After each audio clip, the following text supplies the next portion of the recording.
Jati tumbuh berjajar 5, sudah tinggi setinggi kelapa. Doa, pujian, dan belajar firman Tuhan adalah tiang agama. Menegakkannya berarti menegakkan agama.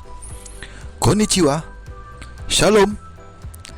Kita bertemu lagi dalam renungan malam hari Kamis 2 April 2020. Mari kita mulai dengan doa.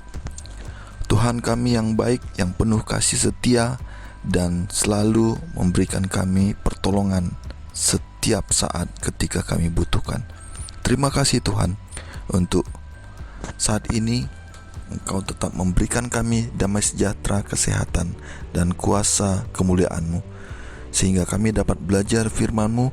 Biarlah firman ini menuntun kami dalam kasih karunia-Mu yang luar biasa, yang penuh kasih setia, sehingga kami memuliakan Engkau, hidup dalam kasih-Mu saja. Terima kasih Tuhan, bimbinglah kami agar mengerti kehendak-Mu dan melakukannya dalam setiap hari kehidupan kami. Dalam nama Yesus, Tuhan dan Penebus kami berdoa dan mengucap syukur selalu. Amin. Baik saudaraku yang dikasihi Tuhan, judul renungan malam kita adalah kuasa firman yang mengubahkan. Ini merupakan subtopik dari judul pelajaran seminggu yang dimulai Sabtu malam tanggal 28 Maret 2020 sampai nanti Jumat malam 3 April 2020, yang mana judul besarnya adalah Keunikan Alkitab. Bapak Ibu yang dikasihi Tuhan, mari kita baca 2 Raja-Raja 22 ayat 3 sampai 20. Kita mulai dengan ayat 3. Dalam tahun yang ke-18 zaman Raja Yosia, maka raja menyuruh Safan bin Azalia bin Mesulam panitera itu ke rumah Tuhan.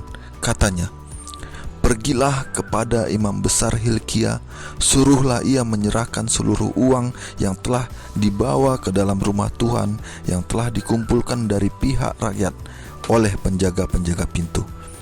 Baiklah itu diberikan mereka ke tangan para pekerja yang diangkat untuk mengawasi rumah Tuhan, supaya diberikan kepada tukang-tukang yang ada di rumah Tuhan untuk memperbaiki kerusakan rumah itu, yaitu kepada tukang-tukang kayu, tukang-tukang bangunan, dan tukang-tukang tembok, juga bagi pembelian kayu dan batu pahat untuk memperbaiki rumah itu. Tetapi tidak usahlah mengadakan perhitungan dengan mereka mengenai uang yang diberikan ke tangan mereka, sebab mereka bekerja dengan jujur.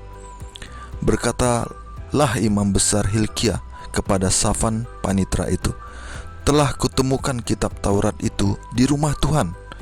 Lalu Hilkia memberikan kitab itu kepada Safan, dan Safan terus membacanya.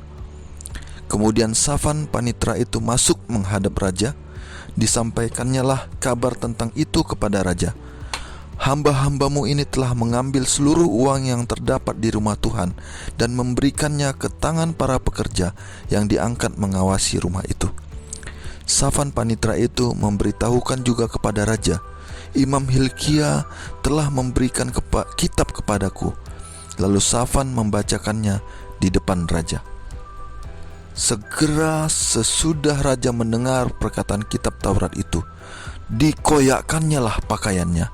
Kemudian raja memberi perintah kepada Imam Hilkia, kepada Ahikam bin Safan, kepada Akbor bin Mika, kepada Safan panitera itu, dan kepada Asaya hamba raja. Katanya, pergilah, mintalah petunjuk Tuhan bagiku, bagi rakyat dan bagi semua Yehuda tentang perkataan kitab yang ditemukan ini. Sebab hebat kehangatan murka Tuhan yang bernyala-nyala terhadap kita, oleh karena nenek moyang kita tidak mendengarkan perkataan kitab ini dengan berbuat tepat seperti yang tertulis di dalamnya. Maka pergilah Imam Hilkia, Ahikam, Akbor, Safan, dan Asaya kepada Nabiah Hulda, istri seorang yang mengurus pakaian-pakaian, yaitu Salum bin Tikwa bin Harhas, Nabiah itu. Tinggal di Nabiah itu tinggal di Yerusalem, di perkampungan baru. Mereka memberitakan semuanya kepadanya.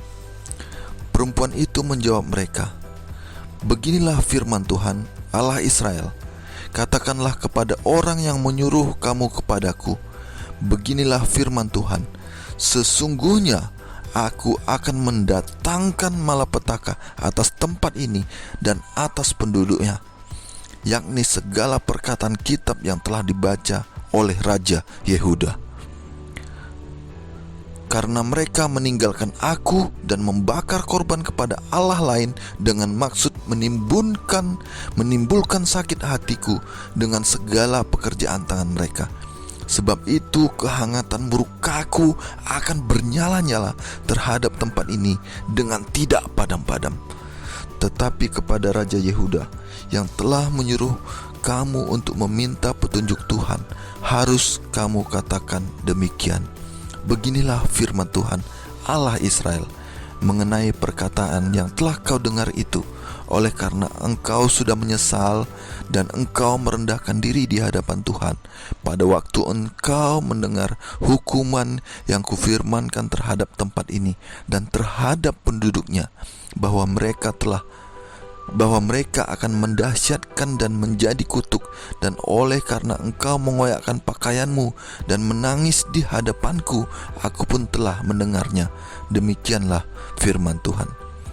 Sebab itu sesungguhnya aku akan mengumpulkan engkau kepada nenek moyangmu, dan engkau akan dikebumikan ke dalam kuburmu dengan damai, dan matamu tidak akan melihat segala malapetaka yang akan kudatangkan atas tempat ini.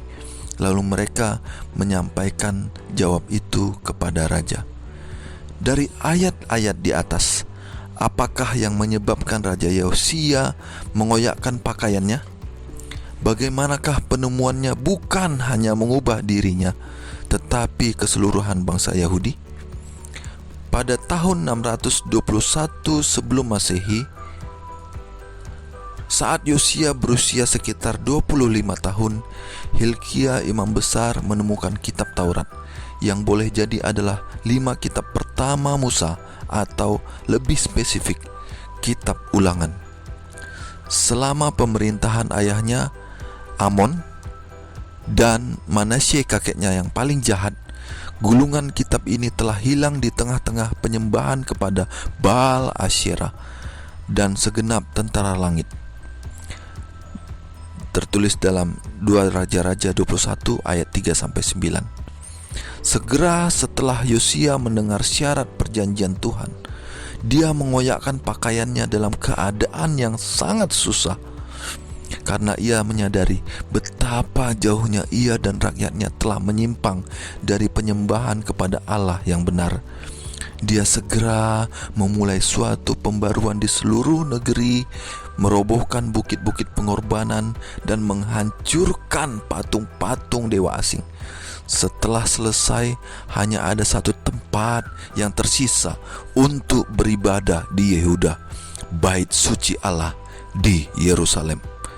Penemuan firman Tuhan menuntun pada keinsafan, pertobatan, dan kuasa untuk berubah. Perubahan ini dimulai oleh Yosia dan akhirnya menyebar ke seluruh Yehuda. Bagaimana Alkitab meyakinkan kita bahwa itu memiliki kuasa untuk mengubah hidup dan menunjukkan jalan menuju keselamatan kepada kita? Mari kita baca beberapa ayat Alkitab sebagai berikut. Yohanes 16 ayat 13, firman Tuhan, "Tetapi apabila Ia datang, yaitu Roh kebenaran, Ia akan memimpin kamu ke dalam seluruh kebenaran, sebab Ia tidak akan berkata-kata dari dirinya sendiri, tetapi segala sesuatu yang didengarnya itulah yang akan dikatakannya, dan Ia akan memberitakan kepadamu hal-hal yang akan datang." Kita baca lagi Yohanes 17 ayat 17, "Kuduskanlah mereka dalam kebenaran, firman-Mu adalah kebenaran." Ayat berikutnya Ibrani 4 ayat 12, "Sebab firman Allah hidup dan kuat dan lebih tajam daripada pedang bermata dua manapun. Ia menusuk amat dalam sampai memisahkan jiwa dan roh, sendi-sendi dan sumsum. Ia sanggup membedakan pertimbangan dan pikiran hati kita. Ayat terakhir Roma 12 ayat 2, janganlah kamu menjadi serupa dengan dunia ini, tetapi berubahlah oleh pembaharuan budimu, sehingga kamu dapat membedakan manakah kehendak Allah, apa yang baik, yang berkenan kepada Allah, dan yang sempurna. Salah satu kesaksian yang paling kuat tentang kuasa Alkitab adalah kehidupan seseorang yang berubah. Itulah firman yang memisahkan dosa dan kebobrokan moral manusia, menyatakan sifat alami kemanusiaan kita yang sebenarnya serta kebutuhan kita akan juru selamat.